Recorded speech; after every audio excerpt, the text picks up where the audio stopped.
Bienvenue à tous sur Africa 24. Heureuse de vous retrouver pour cette nouvelle édition de l'Africa Newsroom qui traite de la jeunesse pilier de développement. Nos invités du jour, Barbara Kana Moutound, directrice générale du Fonds de promotion culturelle et établissement public de la RDC. Bienvenue sur ce plateau. Merci beaucoup. Nous avons également Jamila Boukoungou, directrice générale du groupe hôtelier Zinaba au Burkina Faso. Bienvenue sur Africa 24. Merci beaucoup. Et nous avons Tinto Madia, promotrice de MADS Production Group. Bienvenue sur ce plateau. Merci. Nous allons suivre ce reportage de la rédaction et on se retrouve juste après pour en discuter. L'Afrique fait face à un enjeu majeur, transformer son immense potentiel démographique en moteur de développement local. Avec plus de 400 millions de jeunes âgés de 15 à 35 ans et une population dont la moitié aurait moins de 25 ans en 2050, le continent dispose d'une force vive déterminante. Pourtant, chaque année, 10 à 12 millions de jeunes arrivent sur le marché du travail pour seulement 3 millions d'emplois formels créés. Un écart qui souligne l'urgence de valoriser les ressources humaines et économiques locales. Au Burkina Faso, les PME représentent environ 40% du produit intérieur brut et les acteurs locaux multiplient les initiatives pour booster ce secteur. C'est important que les jeunes amènent aussi leur dynamisme parce qu'ils ont en ce moment l'énergie et le pouvoir de changer les choses. Donc j'encourage vraiment les jeunes à venir. Ne cherchez pas ailleurs. Creusez à l'intérieur. Nous avons beaucoup de potentiel.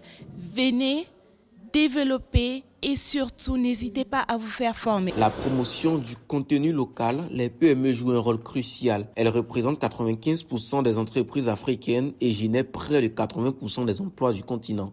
Financement, formation, technologie, infrastructure restent les verrous prioritaires pour intégrer les jeunes dans l'agriculture, le numérique et l'industrie. Impératif aujourd'hui à nos dirigeants africains de créer un écosystème favorable à ce que cette jeunesse-là participe de façon efficace au développement de l'Afrique, à travers la création des entreprises qui aujourd'hui doivent créer de la richesse et aussi créer de l'emploi pour eux, les jeunes, et aussi participer à l'essor économique de nos pays.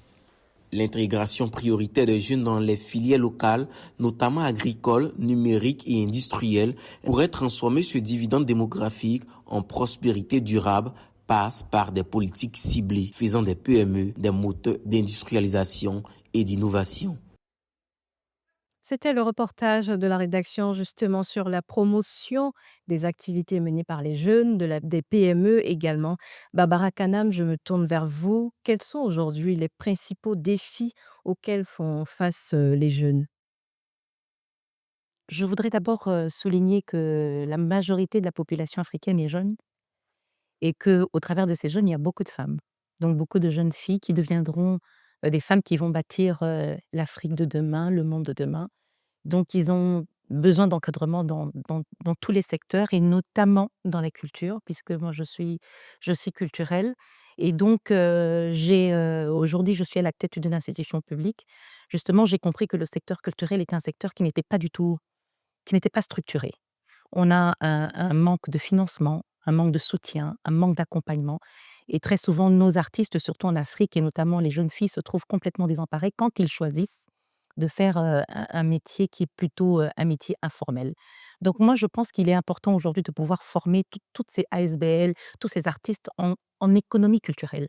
Parce que c'est des gens qui peuvent justement, générer beaucoup d'argent, qui peuvent créer des emplois et qui peuvent justement contribuer au développement de chacun de nos pays. Donc, voilà un peu tous les défis. Je pense que c'est l'encadrement, mais il faut aussi dire à tous ces jeunes que tout ne passe pas, ne vient pas en un clin d'œil.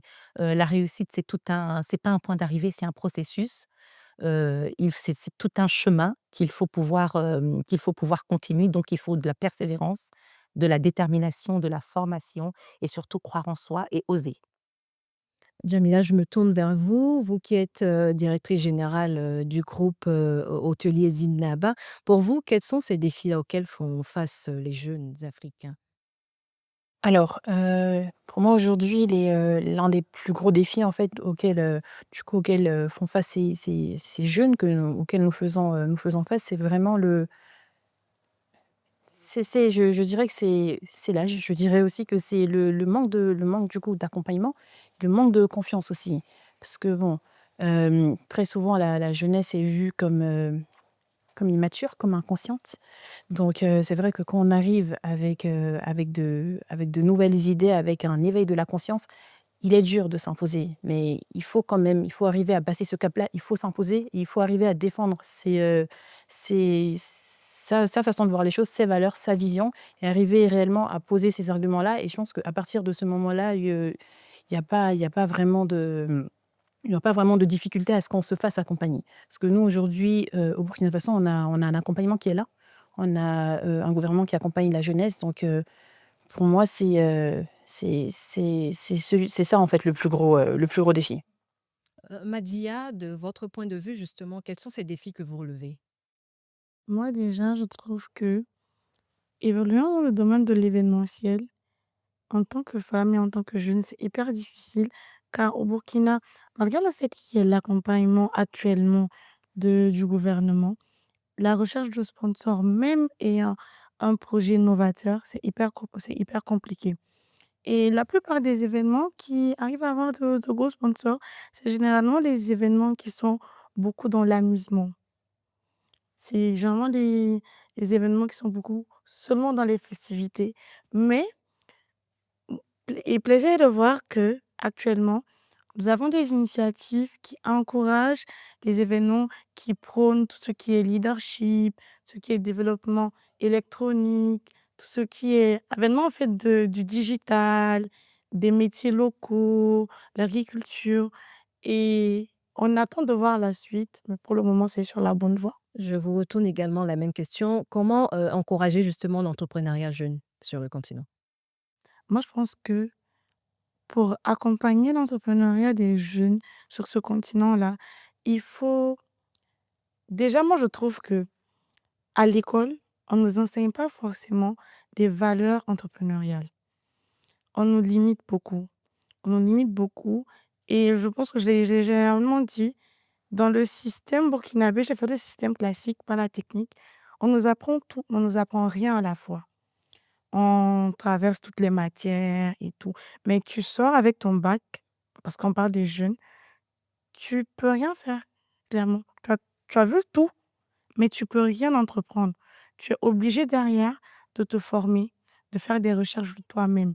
Mais à l'école, il y a rien qui va te pousser à prendre cette décision-là sur le tas pour entreprendre. Ça doit venir de toi-même et je trouve que c'est pas normal. On prend un exemple sur, les pays d'Asie. Les plus petits, dès l'école, ils ont des ateliers, comment créer ci, comment inventer ça et je pense que l'Afrique a du talent. Il manque seulement ce petit truc-là, dès l'enfance, dès le bas âge, pour pouvoir inspirer les jeunes à entreprendre. Barbara, je me retourne vers vous. Justement, quelles sont, à votre niveau, ces stratégies, la mise en place ou ces stratégies à mettre en place justement pour encourager l'entrepreneuriat jeune? Effectivement, quand on parle d'entrepreneuriat, c'est très, très, très vaste et l'entrepreneuriat fait toujours peur, aux Africains particulièrement parce qu'on se dit: «Bon, je me jette, à l'eau, comment je fais? Je n'ai pas de structure, j'ai pas de financement». Même le système de crédit est encore, très, très, très compliqué. Donc moi, je pense justement que des forums, comme le forum du FIED aujourd'hui permet justement d'avoir des échanges et avoir des contacts pour nous permettre, vraiment d'être ensemble, on est beaucoup plus fortes. Seul, c'est compliqué. Donc, je pense qu'il faut déjà qu'entre nous, femmes, qu'entre nous, Africains, nous puissions former une force, que nous puissions changer de mentalité pour comprendre qu'aujourd'hui, que c'est au travers du travail, au travers vraiment de la formation que l'on peut arriver à obtenir gain de cause et pouvoir faire une Afrique beaucoup plus forte. Donc, nous, dans le secteur culturel, parce que moi, c'est le secteur dans lequel j'ai évolué, moi, ça résonne plus par rapport à mon parcours, parce que je suis toujours artiste. Les gens me demandent, mais vous n'êtes plus artiste? Non, je suis toujours artiste parce que c'est l'artiste qui m'a justement emmenée aujourd'hui à pouvoir diriger un établissement public. C'est vrai que c'est un autre monde, mais c'est en même temps un défi. Pourquoi? Parce que nous devons mettre en place justement des financements, des subventions, des aides à la culture notamment, parce que c'est dans le secteur dans lequel j'évolue. Parce que comme je le disais, aujourd'hui, dans la culture, il n'y a rien de structuré. C'est-à-dire, vous avez un artiste qui a travaillé pendant des années, à la fin de sa vie, il ne sait même pas comment se soigner, il ne sait même pas comment manger. Les droits d'auteur, ça reste toujours vraiment un problème. Je salue le Burkina Faso parce que c'est un des pays qui paye les droits d'auteur. Moi, quand je passe au Burkina, et je suis d'ailleurs heureuse d'être à Ouaga, je passe par le BBDA et je sais que nous avons encore beaucoup d'efforts à fournir, mais je pense que c'est ensemble qu'on pourra y arriver, si en mettant des choses en place, si en formant et puis aussi nous adapter au numérique. Parce qu'aujourd'hui, le numérique aussi génère, énormément de gains et donc je pense qu'il y a vraiment beaucoup de choses à développer. Pour moi, c'est un défi. C'est vrai que ça ne va pas se faire, aussi rapidement, mais je sais qu'avec de la volonté, avec l'appui du gouvernement, ensemble, nous pourrons arriver à développer le secteur, culturel en Afrique notamment et surtout en RDC qui est un des plus grands pays culturels. Jamila, de votre point de vue, comment les jeunes peuvent-ils participer davantage à la gouvernance et à la prise de décision politique en Afrique ou économique? Alors, moi, dans un premier temps, j'aimerais, je vais répondre un peu à la dernière question qui a été posée. Alors, je pense que les jeunes aujourd'hui ont besoin d'une écoute, c'est-à-dire comment on pourrait nous accompagner déjà par une écoute attentive, par une confiance également, par une confiance qui nous est attribuée. Également un accompagnement qui soit financier, qui soit moral, c'est vraiment c'est très important et ça nous encourage davantage. Qu'on puisse voir en tout cas, nos mentors, ces personnes, d'âge mûr-là qui nous accompagnent, qui nous fait confiance et qui, réellement croient en ce que nous, on souhaite faire parce que c'est nous l'Afrique de demain. Je reviens vers vous, Barbara. Alors, quel rôle les partenariats internationaux peuvent-ils jouer justement dans le soutien des initiatives en faveur des jeunes? Effectivement, je pense que c'est la raison pour laquelle nous sommes, aujourd'hui au Burkina Faso, à Gadougou, pays des hommes intègres. Heu, un pays que je chéris particulièrement parce que c'est le Burkina a toujours été très ouvert, même en termes de créativité quand on voit le FESPACO, le cinéma. Donc, je pense que, toutes ces initiatives peuvent justement nous permettre de pouvoir développer le secteur, de pouvoir, encadrer les jeunes et de pouvoir former les jeunes de demain. La jeunesse a besoin de nous, donc il faut impérativement penser à comment les encourager parce que comme, mes sœurs l'ont dit bien tout à l'heure, c'est qu'il y a un problème aussi de confiance. C'est-à-dire on se dit: «Les jeunes, mais qu'est-ce qu'ils vont apporter?» Et il y a aussi le problème les réseaux sociaux, c'est très bien, mais ça a aussi un impact, quelque part négatif parce que les jeunes sont à la recherche de modèles. Ils ont besoin de repères. Mais si vous donnez à ces jeunes du contenu qui n'est pas forcément du contenu qui nous ressemble, et à ce moment-là, nous perdons notre identité, nous perdons nos racines et les gens sont un petit peu perdus.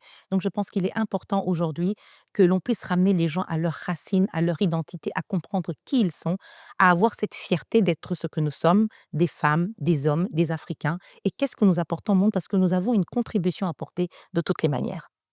Madia, comment pour vous les initiatives d'innovation peuvent-elles créer des opportunités d'emploi plus stables et mieux rémunérées pour les jeunes et pour les femmes?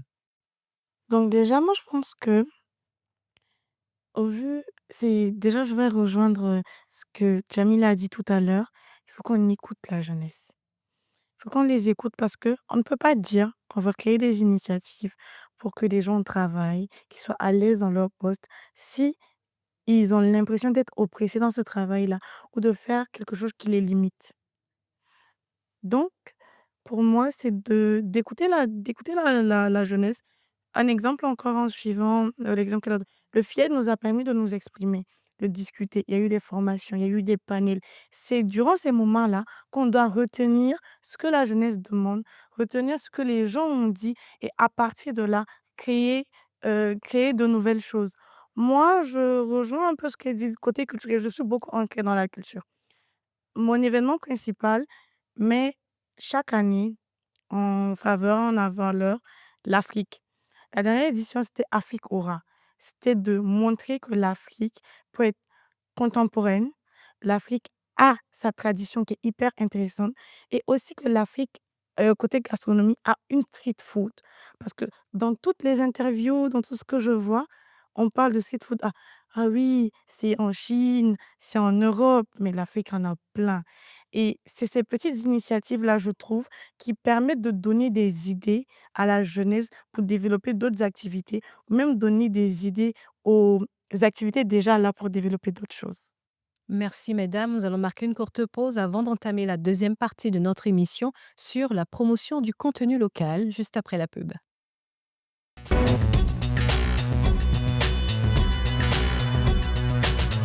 Retour sur ce plateau pour ce spécial ANR FIED 2025 et nous sommes toujours en compagnie de nos invités Barbara Kanamoutoud, directrice générale du Fonds de promotion culturelle et établissements publics en République démocratique du Congo. Nous avons également Jamila Bukungu, directrice générale du groupe hôtelier Zidnaba et Tinto Madia, promotrice de MADS Production Group. Suivons cet élément de la rédaction et on en discute juste après. Consommer nos produits locaux, ça contribue à valoriser vraiment la chaîne vraiment nationale et locale.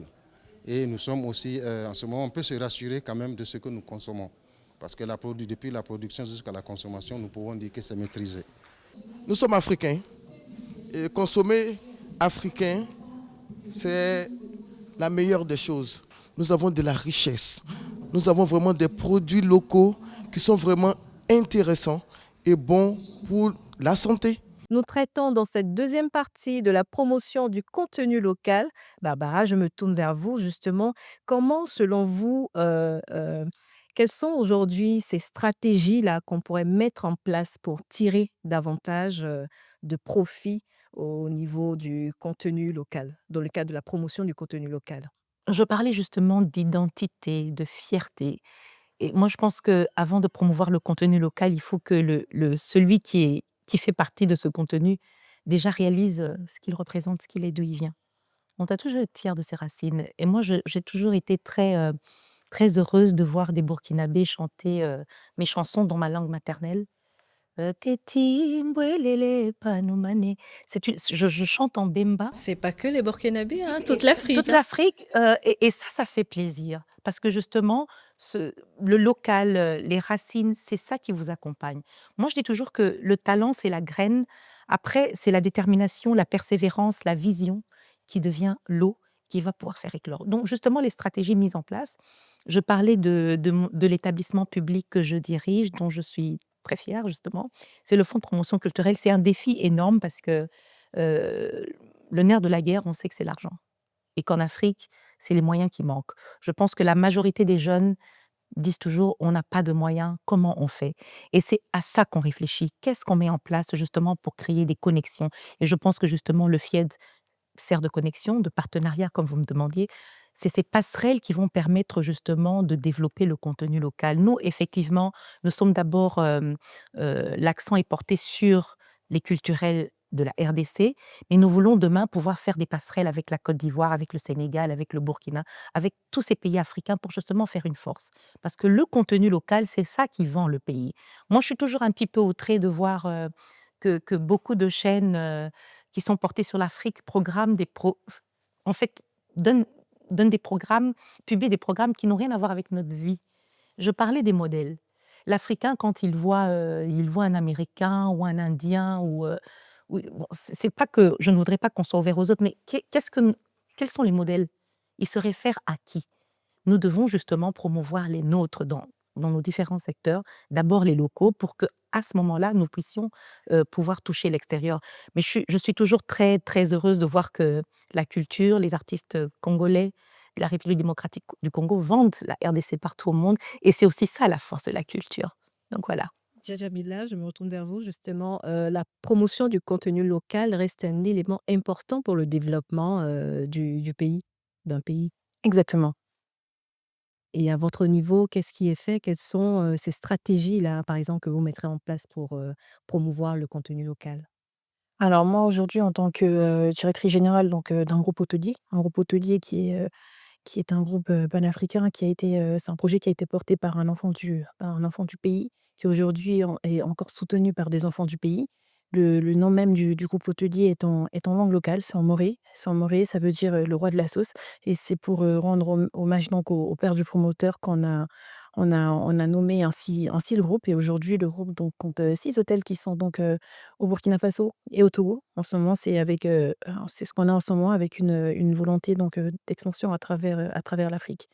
Mais, donc, pour revenir donc, à la question, c'est-à-dire on a un produit qui est local, même si demain Zennaba s'implante donc, je sais pas en RDC par exemple, on appelle toujours Zennaber. C'est-à-dire on a toujours nos racines qui accompagnent. On va s'adapter bien entendu donc, au pays le pays qui nous a adoptés, hein, j'ai envie de dire. Mais aujourd'hui, il est plus qu'important pour nous de promouvoir le Burkina Faso sur la chaîne internationale.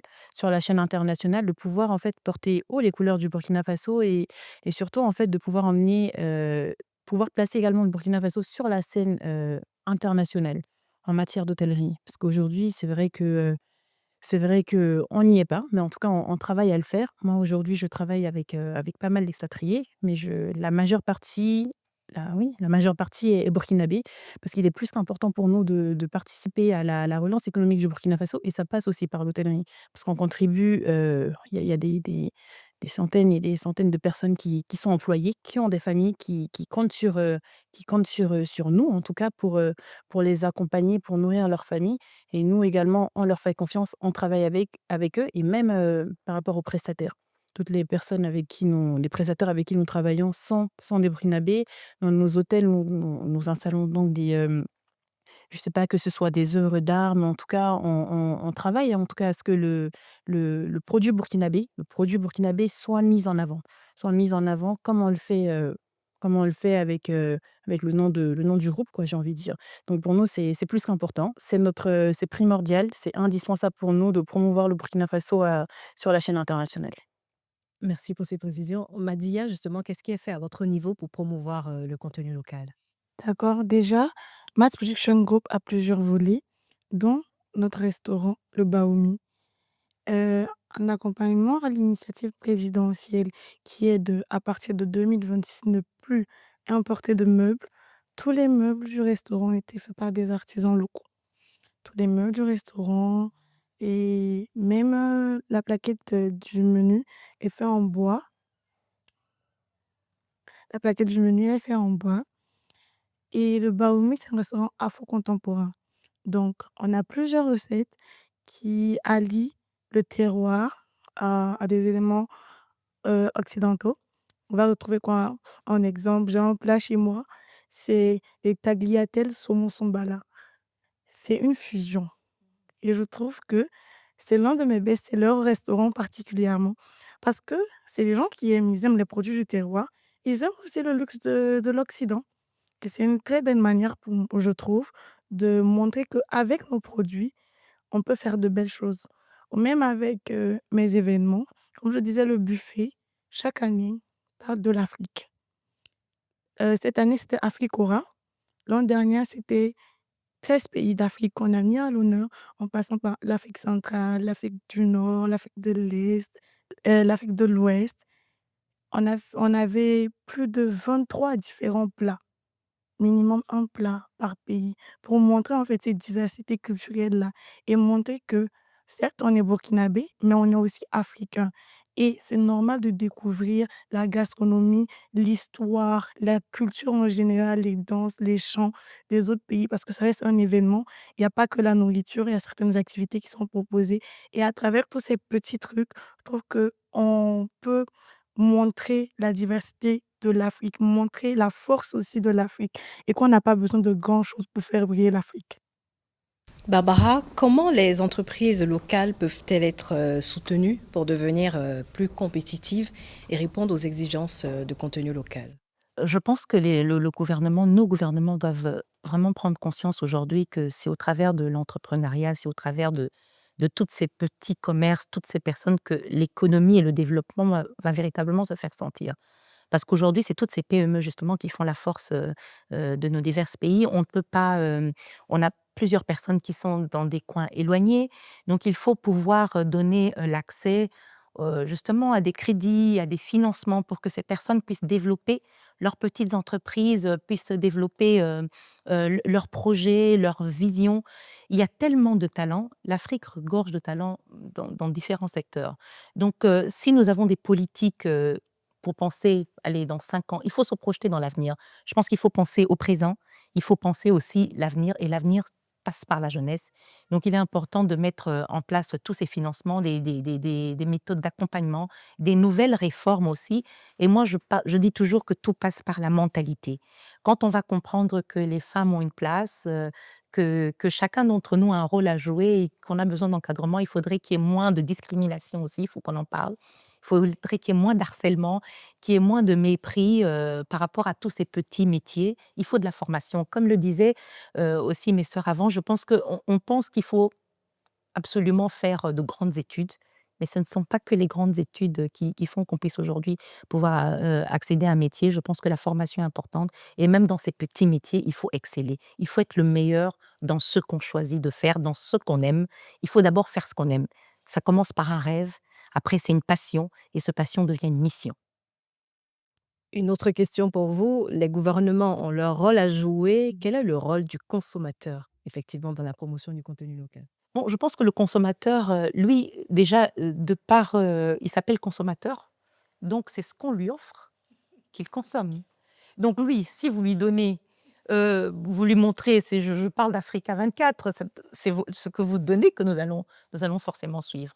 Même en matière d'artistes, aujourd'hui, c'est l'artiste qui est le plus visible qui sera le plus suivi. Aujourd'hui, on parle de millions de vues. Si vous n'avez pas des millions de vues, on regarde, c'est 154. Mais je pense que tout ça, justement, c'est tout ça. Il faut que le consommateur comprenne qu'il a un rôle à jouer et qu'il peut contribuer au développement dans ce qu'il fait. Il faut qu'il travaille, il faut qu'il mette vraiment toute son énergie, qu'il y croit, qu'il cherche à être formé, qu'il s'informe. Voilà pourquoi c'est important d'avoir des forums. Et donc, c'est ensemble qu'on peut arriver. C'est les gouvernements, mais aussi nous-mêmes. On attend toujours que ce soit le gouvernement qui fasse. Mais nous avons aussi un rôle à jouer. Je donne une anecdote simple. Quand on dit de nettoyer, on dit mais nos villes sont sales. Mais vous voyez des gens de leur propre maison qui laissent des déchets. On parle d'environnement, mais ça s'apprend. Déjà dans nos maisons, les parents ont un rôle à jouer. L'école a un rôle à jouer. L'université a un rôle à jouer. Les médias ont un rôle à jouer. La culture a un rôle à jouer. Madia, réaction? Déjà, je trouve que c'est très important. Parce que comme on dit, c'est le consommateur. Il faut forcément qu'il consomme ce qu'on propose. Et actuellement, bon, je vais dans le cadre aussi de la restauration, il y a il y a le ministère du Commerce qui a instauré la semaine du consommant local. Cette semaine, durant cette semaine-là, tout le monde est encouragé à consommer ce qui est produit localement. Et cette initiative-là a encore poussé les mamans, les dames à produire, à transformer tout ce que le terroir nous donne. Il y a des idées tellement innovantes. Elles vont prendre du pain de singe, elles vont faire des biscuits, elles vont transformer le soumbala en poudre, mais elles vont mélanger avec des épices propres à certains plats. Elles vont faire des plats burkinabés pré-cuits pour que même ceux de l'Occident puissent partir avec et réutiliser. Et en fait, ils ont créé un besoin, ils ont eu des consommateurs et c'est toujours ça. Il faut forcément que ça réponde à un besoin. Jamila, pour terminer là-dessus? Alors oui, je suis, d'accord avec ce que mes 2 sœurs ont dit également. C'est vrai que le consommateur, consomme ce qu'on lui offre, hein. C'est un travail qui est tout fait, il consomme. Mais avant toute chose, il est quand même important, de noter que avant d'offrir, quelque chose sur un plateau consommateur, on étudie quand même les besoins du consommateur. Un produit ne se fait pas comme ça, il y a toute une étude derrière à faire. Donc on étudie ces besoins-là. C'est bien vrai que rien n'est parfait, mais en tout cas, en étudiant ces besoins-là, en le présentant au consommateur, ça se rapproche d'une quelconque façon à ce qui est attendu. Et en tant que consommateur, local quand même, je pense qu'il est important d'encourager également le savoir-faire local et d'encourager, les producteurs locaux. Merci, mesdames. Barbara Kanam Moutoun, directrice générale du Fonds de promotion culturelle et d'établissements publics de la République démocratique du Congo. Merci d'avoir été parmi nous. Ça a été un plaisir. Jamila Bukungu, directrice générale du groupe Hôteliers Zinaba. Merci d'avoir été parmi nous. Merci beaucoup, c'était vraiment un moment de plaisir et un honneur d'avoir été sur ce plateau-là. C'est nous. Tinto Madia, promotrice de Mads Production Group.